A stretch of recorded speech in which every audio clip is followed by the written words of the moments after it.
大家好，欢迎再次回到 Extreme 9。哥哥将要砍断半天狗窃鬼的脖子了，这是一个非常关键的时刻。对了，喜欢我们的影片，记得帮我们点个赞，还有订阅，并开启通知。大家准备好了吗？那我们现在就开始吧。当炭治郎正准备斩断半天狗窃鬼的脖子时，他突然感受到一股强烈且异常的气息从背后袭来，有一股强大的压迫感，跟喜怒哀乐四只鬼的味道都不一样。他还是决定先砍掉窃鬼的脖子，但是祢豆子的血鬼术力量已经消失，鹤刀也已经失去力量，已无法砍断窃鬼脖子。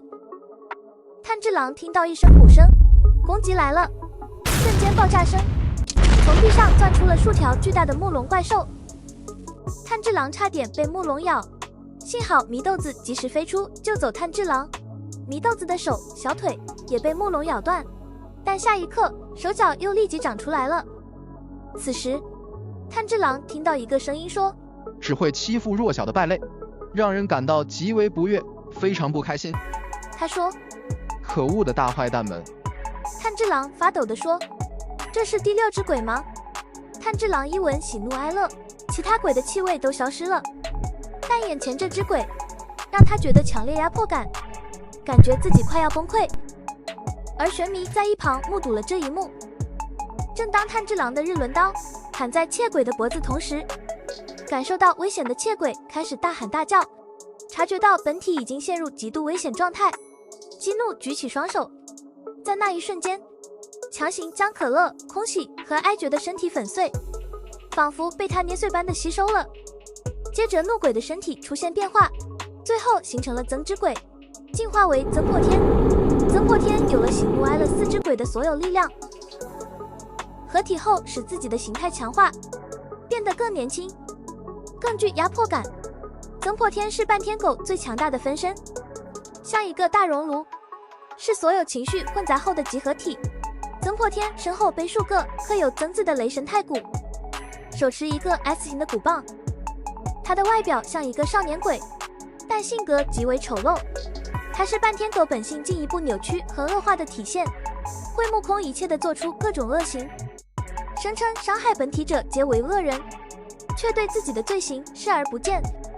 他的血鬼术是利用身后的太鼓来自由地生成木龙，并能通过这个太鼓施展原有4大分身的血鬼术，威力有着天壤之别。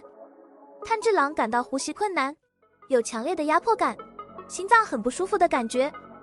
另一边的玄弥也感受到了增破天强烈的压迫感。增破天一边敲击身后的太鼓，一边保护半天狗，并指责炭治郎他们欺负弱小。当炭治郎喊等一下，增破天那令人压迫的眼神瞬间震慑住炭治郎。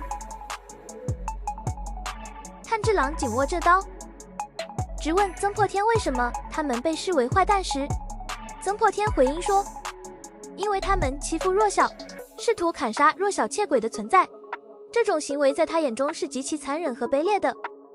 这让炭治郎感到愤怒。炭治郎则反驳增破天的观点，指出增破天和窃鬼散发着血腥的气味，暗示他们伤害并吃掉了许多无辜的人。炭治郎直问这些受害者是否做过什么需要用生命来偿还的事，强调增破天不应该摆出受害者的姿态，因为他的本性已经扭曲了。炭治郎坚定地表示绝不会原谅增破天这样的恶鬼，并誓言要斩断他的脖子。增破天则试图挑衅炭治郎，问他是否因为被吃掉的人是他的亲人才如此愤怒。炭治郎回答没有，但强调这不是有没有关系的问题，他不会再让任何人被吃掉，也不会让任何人再经历相同的痛苦。增破天继续挑衅，说那些人都与炭治郎无关，但炭治郎反驳说帮助他人不需要理由。不懂这个道理的增破天才是真正的败类。这时增破天生气的敲鼓，召唤出5条木龙，同时攻击炭治郎。这里展示了炭治郎和增破天之间价值观的冲突。增破天对自己行为的合理化，炭治郎对正义的坚持。曾破天的木龙发动了攻击。当炭治郎准备使用火之神神乐时，曾破天使出了空袭的血鬼术，使木龙发出超高分贝的破坏性声波，导致炭治郎失去意识和耳膜破裂，并从空中摔到地上。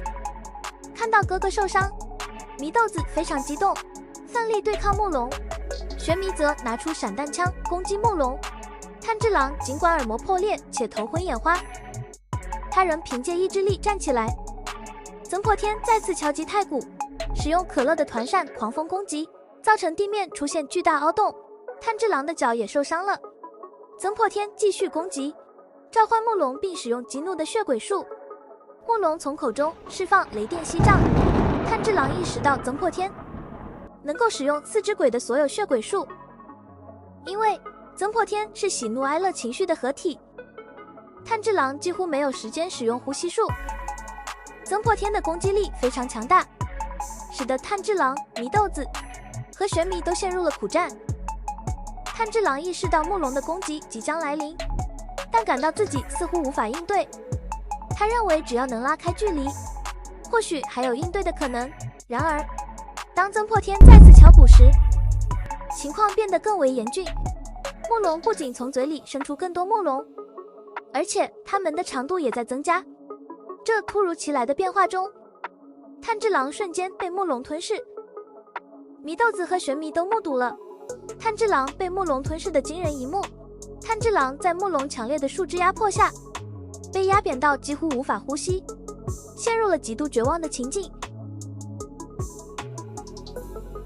曾破天说：“结束了。”如果这个影片中让你对断刀村篇有更深的认识，请给我们一个赞，别忘了订阅并开启通知，确保不错过任何新影片。感谢陪伴，更多精彩等着你，下个影片见。